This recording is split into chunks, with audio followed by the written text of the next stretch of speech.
.988. That's Leafs goaltending save percentage over the last 2 games against Alberta teams. After giving up 43 shots once again, the Leafs have allowed 1 goal on 86 shots in the last 2 games. Jonathan Bernier was a standout, stopping 42 of 43, of course, as the Leafs went on to beat the Calgary Flames of a score of 4-2. We're going to break down the entire game. As well, we're going to talk some David Bolland and why Nazem Kadri doesn't belong on the power play. All this coming up next on LeafsCast.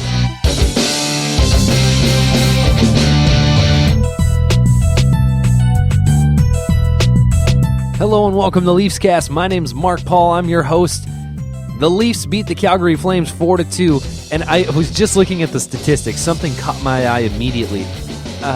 Jay McClement, Leafs center, he went 75% in the faceoff circle. Now, this is no normal 75%.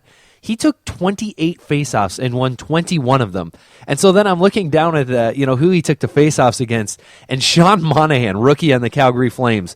He took 10 faceoffs against Monahan. Monahan won 1 of them. So Jay McClement just absolutely schooled Sean Monahan in the faceoff circle. Just kind of goes to show you what a veteran can do in the faceoff circle for you as opposed to a rookie.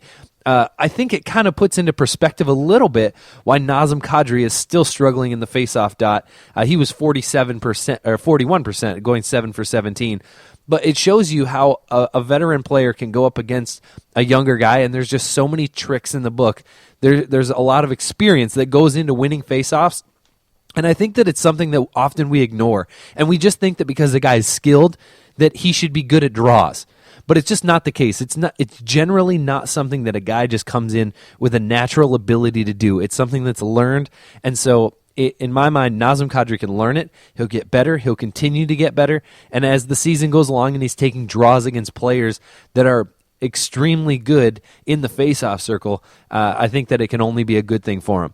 And speaking on Kadri, there was an idea brought up during the game while Kadri was playing on the penalty kill. I think he had 1 or 2 shifts on the penalty kill. And it was brought up that potentially, maybe you could see him on the penalty kill a little bit more, and that skill guys, they have the ability to read the offense in a different way where they can be better penalty killers. And that it's not unreasonable to think that Kadri could become a good penalty killer. Now, that may be all well and good. That may be true. He could be a good penalty killer. But I tend to sit on the fence with that. I get it. You have your best guys out during your almost the times when you need them the most in some ways. But the penalty kill, how often is a guy going to score on it? No matter who's on there. Sidney Crosby, or Alex Ovechkin, or even if they're working their hardest, how often does a guy score a shorthanded goal? I mean, teams will go an entire season with 5 or 6 shorthanded goals, and that's considered pretty decent. And so to utilize your skill players for a position that requires you to block so many shots, requires you to get in the way no matter what, you're going to get hit with shots, and shot blocking gets you injured. There's just no way around it. Look at the New York Rangers over the last few seasons as they've kind of been the leaders in blocking shots. Their players go down all the time because they are trying to get in the way every single time.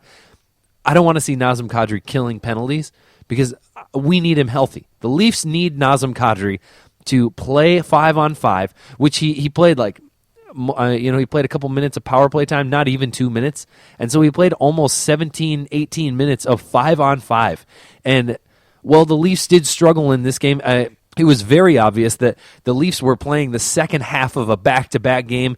They took on the Edmonton Oilers the previous night, and it just looked like they didn't have the legs early on, and they really never found them. They had a couple spurts of offense, which is something that they've done throughout the year, where they've been able to create something out of nothing, and they take advantage of mistakes.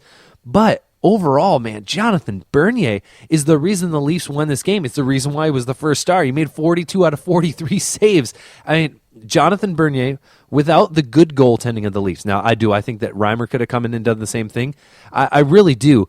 One thing that I noticed with Bernier, though, was that he did manage to hold on to more shots that were in his chest. He just has a better ability than Reimer to hold on to a rebound. I think that Reimer has a little bit more athleticism sometimes, but it doesn't matter. Both guys have their strengths and their weaknesses. But Jonathan Bernier, despite not giving up that many rebounds, there was still 43 shots on him. Imagine if Reimer had been in goal, maybe there'd be 50 shots on net. And that's just unacceptable. I get that they're tired from a previous game, but they played Saturday and then they played Tuesday and Wednesday. It's not like it wasn't a 3 and 4. I would argue that those are more exhausting, and they tend to be more taxing on the body. But I think Saturday is going to be a real test. They're gonna take on the Vancouver Canucks, and the Canucks have been very good. The Canucks, they're 9-4-1, essentially almost the same record as the Leafs. They've won 4 in a row coming into this game, and it's going to be tough for the Leafs to win this game in Vancouver. In the past, they've played pretty decent in this building, but if Toronto gives up 43 shots against Vancouver, now it's one thing when you have a guy like TJ Galliardi and Lee Stempniak and Curtis Glencross, and no knock on those guys. They played their butt off. They played a great game. All of them worked so hard. They completely outworked the Leafs, and I'm willing to give them that. But let's be honest here. Henrik Sedin, Ryan Kessler, Daniel Sedin, these guys, they're just flat out better. They're more talented. They have better shots. And it worries me going into Saturday, what's going to happen when we're giving up these shots to more skilled players, to teams that move the puck better? I think Calgary isn't exactly known for their goal scorers. And now they didn't score. They didn't score much. They had 2 goals. I mean, Matt Stajan had his first goal against his old team. If you notice, did you notice how much Joe Colburn was playing? And Joe Colburn was all over the ice. He played a pretty decent game. He almost made you say, I wonder why the Leafs gave him up. But at the same time, he really didn't produce much. He was in the corner. He was doing a little bit as far as holding the puck in the zone, and he was a part of the play, but it wasn't like Joe Colburn was just blowing guys away. I mean, you could kind of see, and maybe it's just that it's a system that he can work well in. And because the team isn't as talented, he's able to get more ice time, and maybe he'll gain his confidence, and he could become the player that we all hoped that he would be when we traded Thomas Kaberle for the first-round pick and Joe Colburn from Philadelphia, or Boston, excuse me, not Philadelphia. But I mean, overall, the Calgary Flames just don't have a whole lot of talent in comparison to a team like Vancouver. I mean, Boston's coming up in 2 games. What are we going to do against Boston if we're playing like this? We're going to lose. Now, I think there's some solutions. Obviously, they are feeling the injury bug right now. Hey, Tyler Bozak's out. What does Tyler Bozak provide for you? He plays defense. He's a pretty good two-way center. I would argue a top 10 in the league as far as a two-way center who can score, who can set guys up. Tyler Bozak's pretty darn good. I think you'd take him as a number 2 center on more than half the teams in the league. Then you have a guy like Nikolai Kulemin, and I think that potentially the Leafs miss Nikolai Kulemin a lot more than we thought they would. Now, Nikolai Kulemin, obviously his 30-goal season, it's never going to happen again. Nikolai Kulemin is never going to produce that way.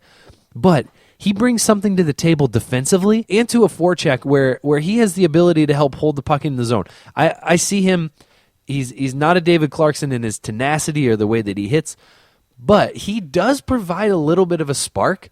He allows for different players to potentially get off the penalty kill. At least penalty kill is clicking very well.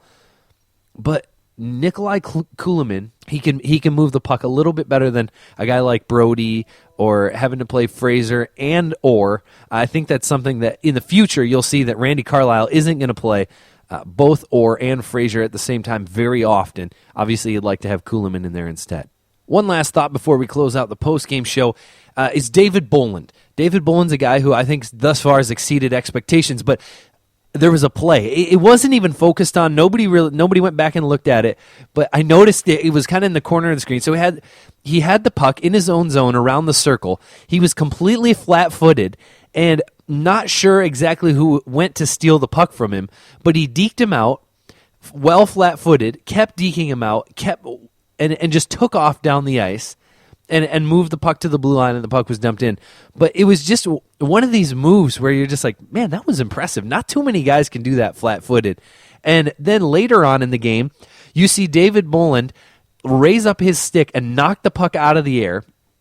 as the Flames tried shooting it in on goal with about a minute left in the game, and it hits over, goes to the defenseman, but then the defenseman quickly has to dump it in, and of course it gets stuck up in Paul Ranger's pads, and Paul Ranger is able to clear the zone, eventually beat the defenseman to the puck, and score his first goal since 2009. Congratulations, Paul Ranger. Congratulations, Toronto Maple Leafs. You've moved to 10-4, and you take on the Vancouver Canucks on Saturday. There will be a pregame show coming at you. It'll probably be Friday night, potentially Saturday during the day. I know that they play during the afternoon, but we'll do our best to get that out. We will talk to you soon. Thanks so much for listening to LeafsCast. Please follow us on Twitter at MarkPaul is the best place where you can conversate with me as well. Go to our website, LeafsCast.com. Please comment and please share everything that you hear here. We would love to just get more and more people involved and hear your questions, your comments, all that stuff. This has been LeafsCast. Thanks for listening. Bye-bye, everybody.